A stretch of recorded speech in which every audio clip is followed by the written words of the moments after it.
我係拆，我係 Chelsea。好啦，我哋咧就拆晒篋啦，終於。我想講，尋日翻到嚟咧，香港真係有啲攰，咁所以就我哋係今日先至 unpack 啲嘢嘅。冇錯啦，咁我哋琴晚咧就好夜機啦，差唔多4點先翻到嚟香港。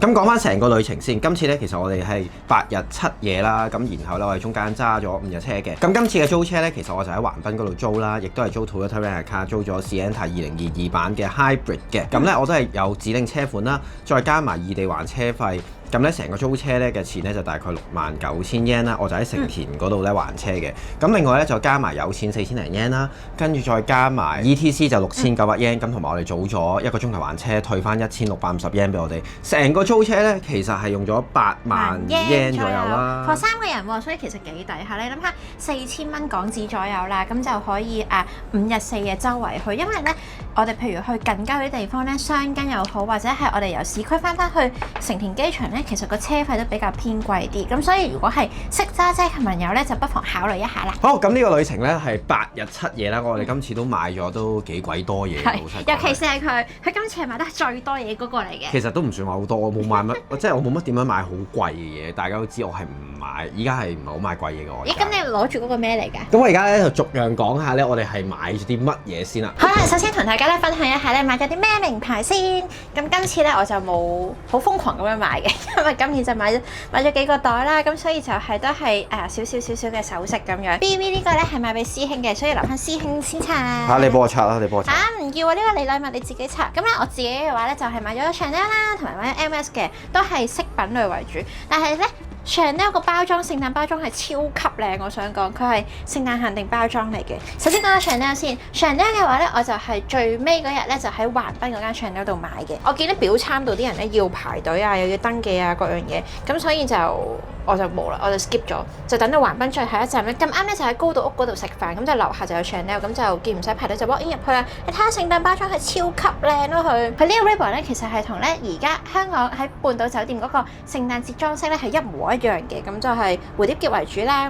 咁中間呢個珍珠仲有 Chanel 呢個閃閃，咁呢個可以留念嘅呢個。噔噔哇！我第一次咧係聖誕節期間買啦，咁所以咧變咗係第一次收到呢啲聖誕包裝，哇，好靚喎呢個！哇，今次個盒咧係有史以嚟最大喎，我咧都係買 Chanel 嘅耳環嚟嘅，今次係等長版，所以個盒就長啲，跟住都係有嗰啲單啦，各樣嘢啦，超級閃靈靈。其實咧呢一個系列咧係24K 嘅，如果10月買嘅話咧，其實25嘅初春系列咧都已經有㗎啦。但係咧嗰啲海洋系列咧我就睇唔啱，我又中意珍珠啦、閃靈靈，再加金色。呢個就係長版嘅耳環啦，咁就上面係水鑽，再加吊住2粒珍珠，最後就係 Chanel 嘅 logo。Chanel 嘅耳環咧我就有之前都有好幾對啦，咁就有大 logo、細 logo， 跟住有個係掉落嚟嘅珍珠就短版啲，今次就長版再加金色。上次我買嗰個係銀色，今次咧我終於有時間退稅，咁佢原先咧呢個耳環咧就係13萬 yen 啦，咁我就退咗11000 yen 左右，咁就其實為起港紙大約係6000幾。6000鬆少少，咁就好開心，因為咧呢啲款咧其實香港都有得賣嘅，但係有陣時咧 SA 攞俾你嗰陣時嗰一盤咧就咁啱，可能有機會俾人買咗啦，又或者係冇 offer 到啲好你想要嘅款，咁所以變咗就見啱咧我就買啦，咁就好靚。上咧我淨係買咗一樣嘢，就係買咗個耳環。好啦，接住嚟咧就到橙色盒。咁 MS 話説咧，我係上次行 Four Seasons 嗰陣時咧，喺澳門嗰度行街，咁就係見又唔使排隊啦，又求其入去行下，又試過一條新嘅頸鏈㗎啦。但係咧奈何咧佢嘅價位咧就比較貴啲，喺澳門買咧6000幾，跟住香港買就5900，咁所以香港我就冇睇啦，咁就變咗我就冇買到啦。咁就見日本咧係最後嗰下喺成田機場嘅 Duty Free 度買嘅，咁就唔需要排隊，一個人都冇，咁就入咗去試下其他嘢，跟住就買咗條頸鏈咯，咁啱有我想要嘅顏色。呢個咧就唔係熱門 Pop H 嗰條頸鏈嚟嘅，呢個係另外一款，佢呢個就係豬鼻鏈，但係呢個咧就彩色嘅，佢咧係其實有銀色版咧，有唔同顏色嘅，咁我就係揀咗 Rose Gold 再加粉紅色，因為我咧係好中意戴金色嘅飾物嘅，咁所以就咁啱有啱嘅顏色同埋新款咧，就買咗翻嚟啦。呢個咧師兄又資助我5000 yen 嘅，咁就多謝 Darling 先。咁所以其實我咧應該係我當我用咗4萬幾 yen 買，喺日本機場買嘅話咧就係95000 yen 啦，圍起港紙咧大約係4700左右。咁香港買咧就係5700幾蚊，所以咧係平咗1000幾蚊嘅。呢個就係個頸鏈啦，咁就有個豬皮嗰個扣啦，同埋佢上面咧就唔係好難勾嗰隻勾嚟嘅，咁佢係一個圈圈咁樣，佢又分兩節，呢個就係短啲啦，你就可以勾第一個窿，之後我中意長啲嘅話咧就勾第二個窿，咁就係上面呢個就係佢新嘅 stock 嘅，咁所以就係咧包得好好。就戴咗啦，呢個咧就係長嗰個尺寸嚟嘅，所以咧你見得長咧，其實佢都唔算話係好長到佢心口嗰個位，咁都係喺鎖骨對落嘅位置啦。咁如果你係想短啲戴嘅話咧，就可以扣第一個扣，咁就好 perfect。好，今日到我拆呢個咧就係小姐送俾我嘅 BV 嘅一個 card case 嚟嘅。原因咧係咧，因為我原本個 card case 咧都係小姐送嘅，咁但係咧係佢整㗎啦，咁但係因為咧個拉鏈已經爛咗好幾次啦，咁所以咧就再買過一個啦。咁之前有拉鏈款，咁所以我哋今次咧就諗住做一個即係買一個唔係拉鏈款㗎啦，咁都係我第一次買 BV 嘅嘢嘅啫。呢個就係 card case 啦。咁咧我想咧係買一個咧簡單少少，即係純粹裝卡嘅。我會裝啲咩？可能係信用卡啦、八達通啊，跟住可能係屋企入門口嘅卡啊，再加平時翻工嘅一啲卡片咁樣。咁呢個咧就裝唔到散銀嘅，因為裝散銀咧，我平時有個習慣就係如果擺太多咧聚積咗咧就會好大啊呢個。咁但係我就唔想咁樣，咁就想咧平時咧翻工可以好簡單拎出嚟派卡片又好，收卡片又好，再加 credit card 啊嗰啲咁樣。咁我係好少帶 cash 嘅，老實講，咁我真係淨係一個咁樣咧都夠啦。當然我有另一個銀包都係小姐整嘅，咁呢個都喺免稅店嗰度買嘅，幾多錢咧我就唔知啦。我都唔係好記得，但好似7萬円有找咧。哦 OK 啦，咁其實點都平過香港少少啦，同埋呢個款本身就喺香港就冇見過啦，咁但係好啱心水，因為一拎出嚟嗰下咧，其實我哋已經睇中咗噶啦。咁今次其實我哋冇買好多嘅酒，因為老實講，成田機場嗰個免稅店咧，其實真係唔係好多酒，佢 IQOS 係多過酒嘅，唔知點解。咁我揀啲乜嘢咧，就買咗一支嘅桂枝味嘅細啦。其實都唔係啲咩新嘢嚟㗎啦，因為桂枝味我哋係飲咗好耐啦，咁而咁啱又見到咧，佢幾平嘅。如果係普通嘅嗰隻桂枝味嘅話，就大概好似係5600 yen。咁呢一支細咧就係6200 yen 嘅，咁其實平過香港好多，老實講係。平時咧我飲 gin 嘅習慣咧，就係一啲靚啲嘅 gin 咧，我會係純飲或者係加少少冰咁樣嘅。咁細呢一支咧，其實佢做出嚟咧就係比較高濃度少少嘅酒啦，咁54.5% 就比較 strong 少少嘅。咁我自己覺得係幾好飲嘅。到第二支酒啦，就係我哋去橫濱咧，最尾嗰晚咧，其實我哋咪行過咗一間嘅鋪頭嘅。咁嗰間鋪頭咧，其實入邊咧賣緊咧，佢係一個嚟自高資源嘅一個 brand 嘅 sake 嘅。咁今晚咧嗰個 sales 咧就好 nice 嘅，咁所以就係咁 sell 我哋啦。咁其實我就買咗2支嘅我哋，咁有一支我哋就已經飲咗㗎啦，喺當晚嘅時候。咁另外咧呢一支咧叫做月鯨。咁咧，其實佢呢個 brand 叫咩名咧？佢呢個 brand 好似叫呢個應該係讀醉啩，叫醉鯨啦。呢個咁佢呢支就叫月鯨啦。咁佢精米咧就係50% 咁樣嘅。咁你話係咪啲好靚嘅酒咧？老實講就唔係嘅。咁呢支酒幾多錢咧？係4000 yen 左右嘅啫，我印象中係。咁其實幾抵嘅。即係你冇睇佢個盒咧，好似裝到好靚咁樣啦。你睇下，得佢個好靚嘅盒㗎嘛。係㗎。咁其實佢係一支幾唔錯咯，即係好呢個價錢嚟講嘅話，我覺得性價比係幾靚，同埋佢呢個咧 label 咧做得好靚嘅。咁本身高資源我自己又未去過啦，咁佢咁啱又喺度，佢又勁 nice 咁樣，其實佢俾晒我哋試佢所有嘅酒款，無論係 sparkling 啦，一啲特別嘅 wine 佢仲有一啲嘅水果嘅一啲 sake 咁樣都有俾我哋試。咁我哋暫時最後揀咗2支，一支平平地2000 yen，呢一支就4000 yen，咁啊拎咗翻嚟咧，諗住一齊 share 飲咁樣，等等幾唔錯呢支。咁喺今次嘅旅程，我哋買得最多嘅咩咧？就係杯啦。大家都知我哋係好中意咧買杯啊、買瓷器啊嗰啲去收藏嘅，咁同埋我哋都會用啦。咁你其實喺屋企用呢啲靚啲嘅杯咧，飲水咧你都會覺得係開心啲。咁呢個係我都係飲緊酒啦，咁而家唔係飲緊水啦。咁當我哋買呢一個嘅桂枝味嘅時候咧，佢咁啱咧就送一隻嘅杯俾我哋，極開心喎！咁佢係一隻咩杯咧？其實佢係一隻嘅 long drink 嘅 highball 杯嚟嘅。咁咧有啲似咧。我哋之前買白州啊、山崎啊嗰隻杯，其實 exactly 係一樣嘅。咁你出去飲酒，其實都會有呢啲嘅杯噶啦。咁呢啲杯咧，其實咧佢即係個凍咧，佢凍得好快嘅。佢因為佢嘅玻璃比較薄少少啦。咁然後你咧發覺咧，你雪佢一陣咧，佢就會勁快就冰晒嘅。咁所以唔使錢嘅話，其實呢隻杯我覺得係幾抵玩嘅。如果你本身又冇㗎，咁啊 OK 啦。咁同埋我買係唔係貪呢隻杯先買嗰支酒嘅？我本身咁啱買支酒，原來佢送隻杯，咁我就咁啱有啦呢隻。咁跟住到要俾錢嘅杯啦。呢個咧我哋去到 Harry Potter 嘅影城嘅時候咧就買嘅，咁係咩咧？咁如果你係 Harry Potter 迷你就知係咩啦？呢個咧就係 Butterbeer 嘅嗰隻杯嚟㗎啦。咁咧你咧好好嘅地方係咧，你買 Butterbeer 佢會送呢隻杯之餘咧，佢仲有個地方俾你洗完之後咧，佢個袋俾你裝酒，咁呢樣係幾好嘅。咁如果唔係咧，你飲完咧，其實嗰杯嘢好鬼甜。咁呢隻咧就唔係話真係好靚嘅杯啦，其實佢都係膠為主，你睇到佢呢啲磨砂面啦，打落去都係膠咁樣嘅。咁呢個係我唔記得1300 yen 左右啦，好似係。就包埋杯嘢飲咁樣就有隻杯啦，咁但係我嚟收藏嘅話，如果你係 Harry Potter 迷，即係小姐咁樣嘅話，咁就覺得好好啦。咁其實你去到酥粉店咧，佢係有一個玻璃嘅版本，但係就唔係呢個形狀嘅，佢就係類似一隻嘅啤酒杯咁樣，咁我哋就冇買到啦，咁就買咗呢一個啦。咁我嚟平時收藏啊，飲下水嘅話都幾開心嘅，我諗即係飲真嘅 beer 嘅話，我覺得係幾開心嘅。第二隻我哋有買嘅杯咧就係 Human Make 嘅杯嚟嘅。咁呢個咧就係我哋去到咧表參道附近咧嗰度嗰間 Human Make 咧度買嘅。咁我哋就冇買到衫啦，因為咧就佢冇擺到啲我想要嘅款出嚟嘅。結果我哋就喺佢中間嗰啲位咧就買咗2隻佢嘅杯。咁呢隻杯咧有少少似我哋咧之前喺亞蘇火山上面買嗰隻咧可以揼起咁樣。我哋買咗2隻嘅其實。咁呢個咧就其實幾聚手嘅，即係佢個質感咧其實係好好嘅，即係對比起呢一隻嘅話，呢隻好輕啊，呢隻係重身少少啦。咁當然啦，貴咁多。係啦，呢個嘢似呢個係4800 yen 嚟嘅，呢個係啦，咁就有少少即係貴少少啦。不過我覺得係可以接受嘅，因為我哋本身好中意杯呢樣嘢啦。咁呢隻杯攞嚟飲下咖啡啊，飲下水啊，其實都好開心嘅。同埋 Human Make 啦，得係呢個啦。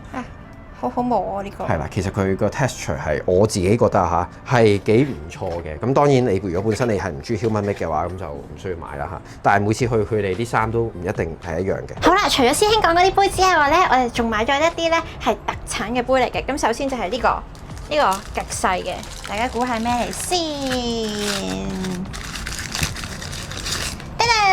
呢個係刻住雙根嘅木杯，其實咧，你話佢嗰個 texture 係咪好好咧？就唔係特別話好好嘅。我哋咧喺溫泉旅館嗰啲酥粉店度買，但係就係想咧有啲紀念品咧刻住地方名，咁同埋佢唔係好貴，講緊係300 yen，即係15蚊，咁就想買一個細杯落嚟收藏咯，好得意。咁就得呢個都係買咗1對嘅，噔噔，佢真係好細。之後就到隔離呢一個啦，呢一個咧你見咧包成咁咧，就知道佢係打得爛嘅杯嚟嘅。呢個咧就係我哋喺江之島咧一間叫風花嘅陶瓷專門店買。咁其實咧江之島咧，大家有睇片嘅話咧都有見識咗咧，師兄係唔係特別好中意旅客區嘅地方嚟嘅。咁就係都多比較貴嘅酥粉啦，又或者啲唔係話特別好高質量嘅酥粉，但係就印咗個名，所以就賣得好貴。但係唯獨是呢一間小店咧，我又覺得係幾高質同埋幾推介嘅。佢成間鋪頭咧都係賣有田燒啊、美濃燒，都唔係話好貴好靚嗰啲陶瓷嚟嘅。咁但係你就話啊，如果你想收藏唔同款式嘅話咧，咁就都好 OK。我係喺佢半價嗰個區域嗰度買嘅，佢原價就1000蚊1隻啦。咁就我半價買咧就係1000 yen 2隻，咁就攞上手嘅質感都幾好。同埋咧，我中意佢咧陶瓷杯咧，好多時咧大家都會追求啊好 smooth 啊好各樣嘢，咁但係佢呢個咧係有少少粒粒突突咧，咁所以個手感就幾好。你話啊，除咗我嚟飲茶啊或者係飲酒啊之外咧，我覺得其實飲麵豉湯都唔錯嘅。除咗係陶瓷杯之外咧，我咧仲喺表參道嗰間 Marimekko 嘅旗艦店咧，專登行過去咧就睇佢啲家品嘅。因為大家都知道，我上次咧去買咧，其實我係冇買佢啲衫啊，冇買佢啲嘢，但係我就唯獨是買咗布，但係就冇買家品啦。因為嗰陣時咁啱咧，係喺香港買咗 set 新嘅。咁咧，今次咧專登去咧就買咗佢 Japan Exclusive 嘅 pattern 嘅家品，呢個就係碗仔嚟嘅。咁佢咧超級好，我想講大家如果真係中意 Marimekko 嘅朋友嘅話咧，記得去表參道嗰間度睇，因為嗰間咧係都幾大下，有3層咧，有地下一層，跟住地下嗰層同埋上面嗰層，上面嗰層咧同埋地下嗰層咧就係賣衫為主嘅，最底咧地下 B1 嗰層咧係賣啲布啊、家品啊，同埋咧嗰啲 staff 咧係超級好。佢見我咧係咁同師兄傾偈嗰陣時，口噏噏咁樣講Japan Exclusive 呢樣嗰樣，跟住佢咧係成本 catalog 咁樣俾我睇，跟住就係我揀喺 catalog 度揀啦，跟住佢就再攞啲 product 俾我睇，後尾我就揀咗呢2隻碗，都係買1對今次就係買一樣嘅，因為上次我就買唔一樣。之後咧，我哋喺表參度咧，其實有去到 Burberry 嘅嗰間專門店嗰度嘅。咁呢個咧係我哋第一次買嘅400% 啦。咁其實我哋一路都有儲一啲100% 嘅。咁呢個咧係一個 Japan 嘅 exclusive 嘅一個 version 啦，就係呢個 Blue Sky 得啦。咁佢中間咧有好多嘅珠仔嘅，睇下係其實好得意，同埋個 texture 係好靚嘅。佢係呢個咧係我哋第一次買400%。如果你買400% 嘅話咧，佢其實一樣咧會送翻一個100嘅俾你嘅。咁係一 set 嘅，通常就會係。咁我哋買呢個幾錢咧？呢個咧就係14,400 yen。咁其實係原價嚟嘅。咁你香港買一定唔係呢個價錢㗎啦。咁咪貴翻少少咁樣啦。咁我哋會買咗個盒咧，跟住先至再裱起佢咁樣嘅。咁其實除咗呢一個 Blue Sky 之外咧，我哋仲買啲乜嘢咧？其實咧喺我哋結婚嘅時候，我一早咧就已經好想買一對咧結婚嘅 Burberry 嘅，咁奈何我就一路都揾唔啱啦。咁然後咧咁啱我哋去到鋪頭嘅時候咧，佢就有，但係佢咧有咧係有400% 咧就非賣品嚟嘅。跟住佢仲有一對嘅1000% 咧係好貴，講緊我唔記得咗幾多錢啦，已經係過10萬 yen 嘅，佢全部都係。咁當然就買唔到啦。咁我就問佢話有冇100% 可以俾我哋啊？咁結果佢冇擺出嚟嘅。咁我問佢嘅時候，佢就攞咗出嚟啦。咁咧其實佢應該擺咗有啲耐㗎啦，即係有啲耐歷史，應該 last one 㗎啦。咁呢個幾多錢咧？3,300 yen 呢個，老實講，我覺得係一個完全我唔需要考慮嘅價錢嚟㗎啦。咁唔係咁易揾到啦。咁呢個我就會連埋呢個盒咧，咁就會一齊咁樣去收藏。好靚呢個一對。之後就到手信啦。今次咧我哋都買咗唔少嘅手信，但係有啲就送人啦，有啲就我哋自己留念嘅。首先講咗呢幾件 T 恤先。咁咧呢啲 T 恤咧，其實我上次喺草津溫泉咧就已經有專登買一件俾師兄啦。今次咧就買咗2款，呢個第一個呢樣咧就都係喺咧嗰間溫泉旅館度買，就係一支湯嘅。咁佢咧好得意咧，係咧佢自己酒店嗰個 print 嚟嘅。咁呢個就係佢哋個 print 啦。咁其實咧同佢哋酒店個外形咧都一模一樣嘅，白色黑色，咁就揀咗2個色。咁呢個白色嘅咧就係師兄嘅，我自己咧就着黑色。背面咧就係冇 print 嘅。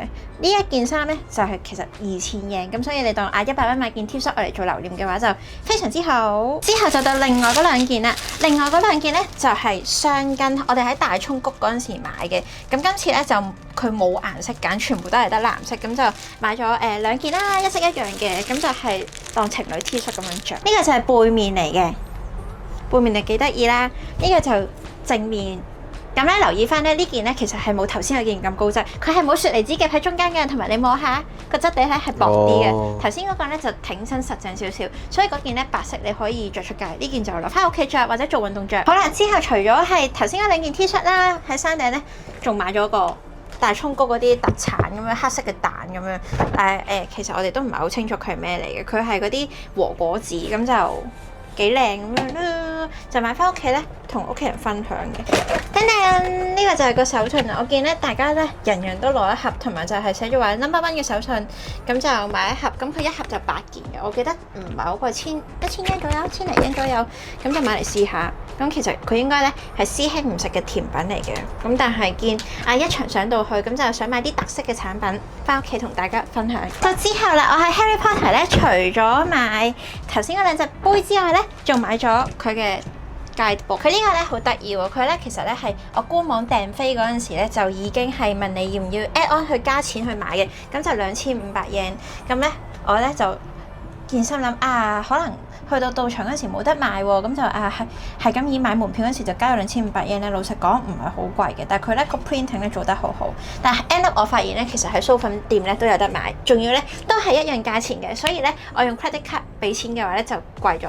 咁大家如果係想要嘅話咧，就可以去到時嗰陣時啫，先至決定買唔買。佢咧就有日文版同英文版啦。咁我咧就買咗英文版，等等呢個收藏用嘅。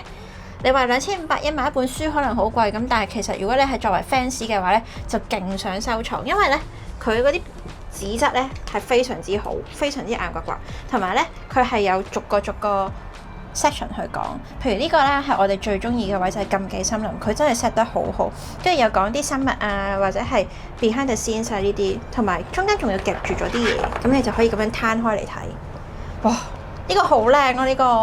呢呢個係我哋咧冇去排隊嘅 area 嚟嘅，就係嗰日超級多人喺火車站度排隊啦。我見好多人排隊，結果就淨係影咗94分3號月台呢個位啫。但係佢呢啲內頁咧做得非常之好，咁就收藏用。之後就到 puzzle， 我哋逢親咧去啲展覽又好，或者係去啲 pop up store 啊，有美少女啊，或者係有卡通片嘅地方咧，都係會好想買 puzzle 嘅。佢呢一個就係1000塊嘅 puzzle 啦，就係霍格華茲嗰架火車。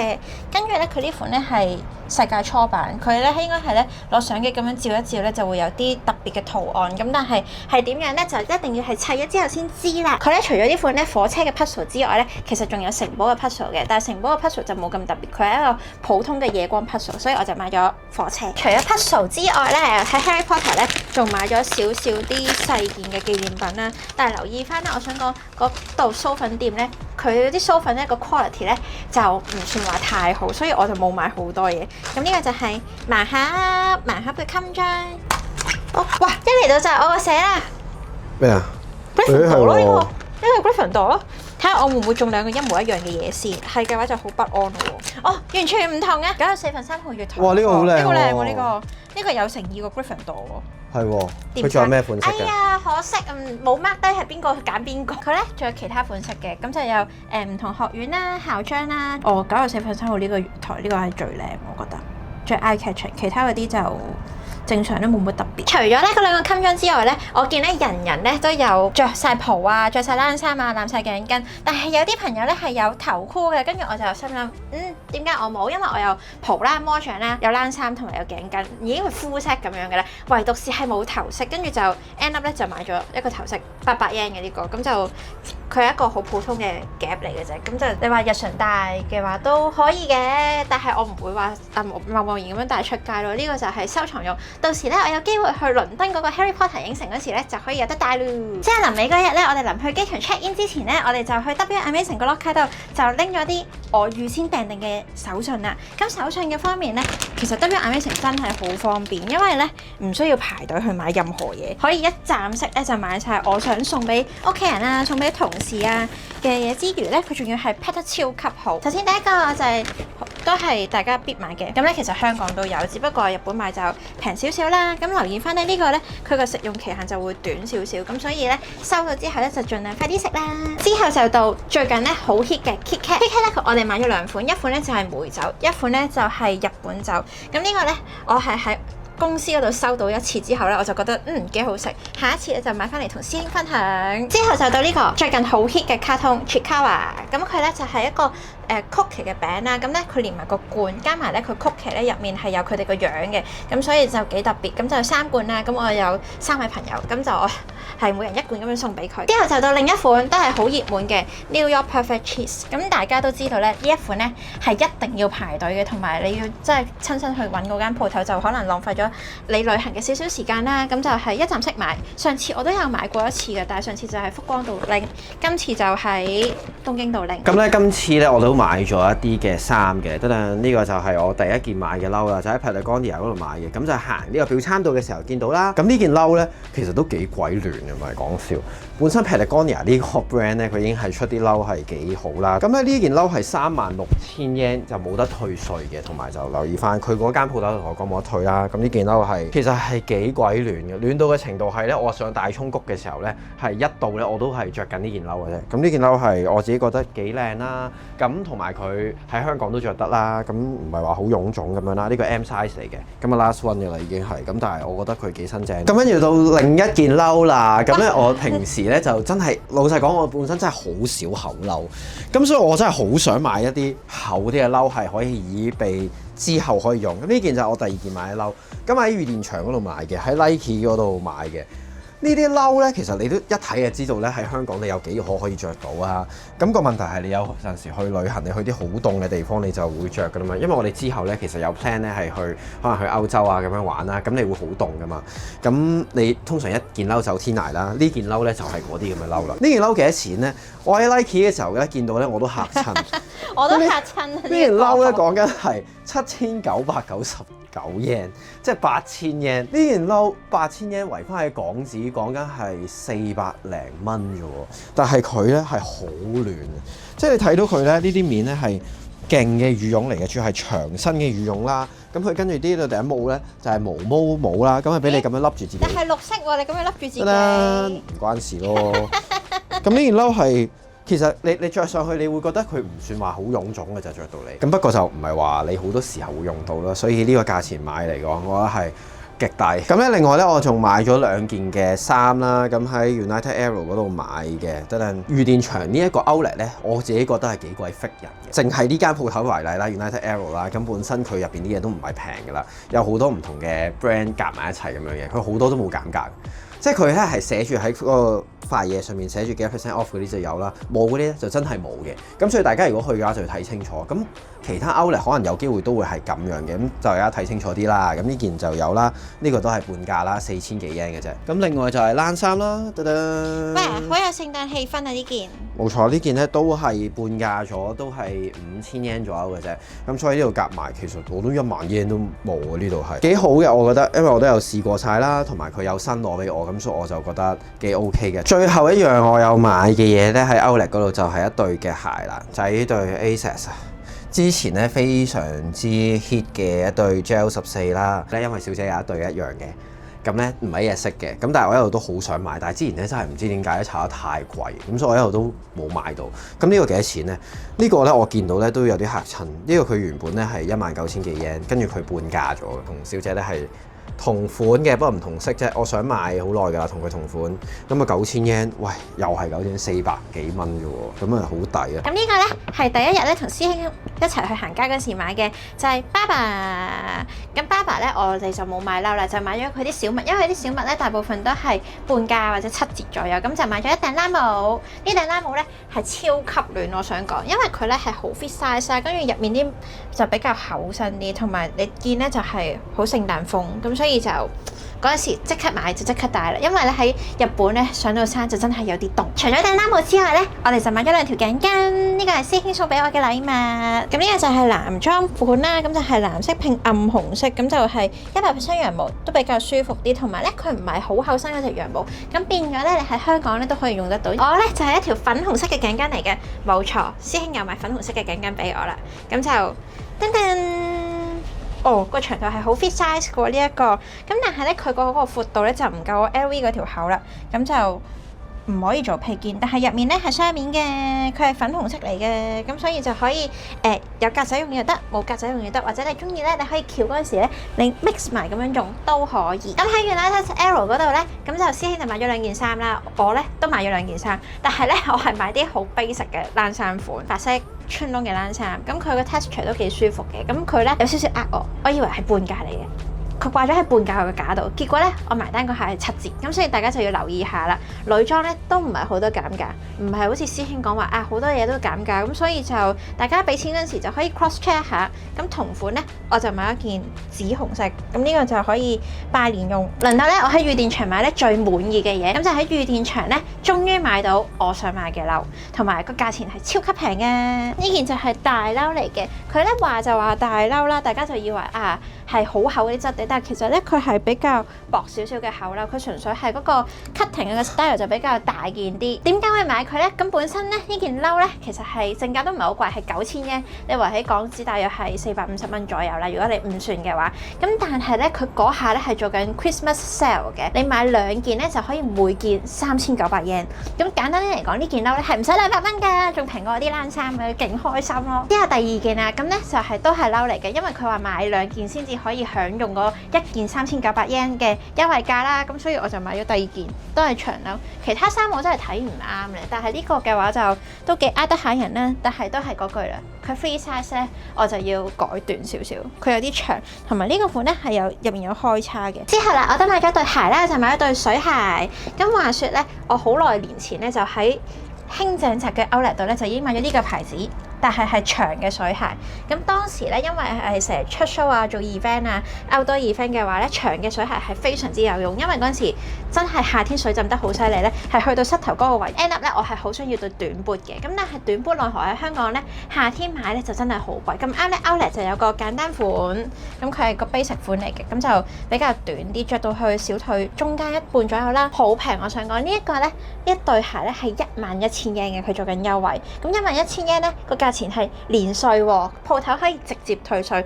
咁我俾錢嗰下就應該係9000幾百yen左右。之後咧就到藥妝啊、化妝品。咁話説咧，我今次真係冇買到好多化妝品，咁就係行咗好幾間啦。咁就呢個咧就喺原宿嗰間 Cosmo 嗰間買嘅。咁留意翻啦，千祈唔好拆個膠袋。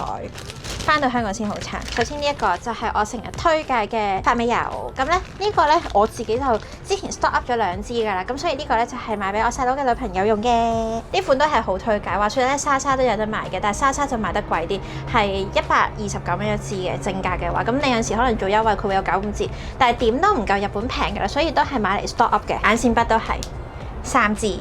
香港賣應該70零蚊，挨近80蚊左右啦。但係喺日本買嘅話，就可能50-60蚊一支，咁都係買嚟做後備，因為都好輕身呢啲嘢，所以你買多咗都唔會怕行李超重。之後啦，我就試咗啲新嘢啦。頭先嗰啲就 stock up 啦，呢個咧 Elegance 咧就係其實係一個 Made in Japan 嘅牌子嚟嘅，雖然佢寫住 Paris。咁呢一個咧就係買咗嚟做係粉餅，有 coverage 嘅粉餅。呢個就係因為見佢唔係好貴咧，就買咗支唇膏拆出嚟俾大家望下先。因為見佢咧唔係話好貴，3000 yen 咧，當可能100零蚊、200蚊有找啦，咁就試下開架嘅唇膏。噔噔，哇，個樣都幾呃得下人。但係咧留意翻咧，開架嘅唇膏咧，我覺得佢個外表係幾靚嘅，但係攞上手嗰個質感咧，佢就唔夠啲專櫃品牌咧就聚手啲。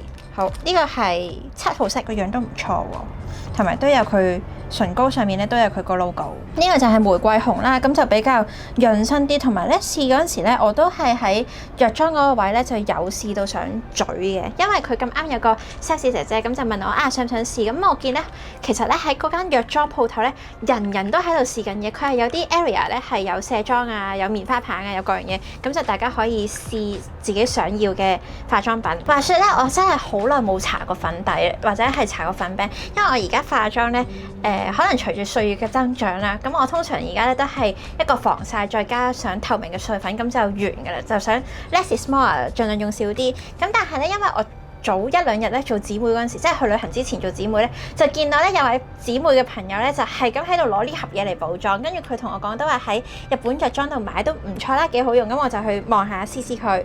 佢咧就唔係好貴嘅，但係佢買嗰陣時咧，佢就係分開粉餅個盒同埋粉餅咁樣分開買，咁就你單買嘅話你就好難帶出街用，因為我見佢咧個包裝咧係幾靚，呢個係粉餅，所以咧你一定係要買個粉盒，你唔會咧咁樣用，即係佢係咁樣嘅，咁樣一個嘅啫，插埋個粉盒。超級靚，係咪好呃得下人咧？呢一個，跟住佢仲有個粉撲嘅。好，我而家裝咗落去先。你係咪覺得好神奇？因為我真係好耐冇用過粉餅 X， 應該我係識師兄咁耐，我都好少可以用粉餅呢樣嘢。咁呃錢嘅，咁樣分開？係咁樣分開㗎。即係我支酒同個酒樽分開一樣嘅。係咁樣分開㗎。嗱，後面就有個 label 啦，跟住咧通常就係咁樣，係啦，有個細細嘅膠紙，跟住咧你就咁樣安裝落去，咁就係㗎啦。吓？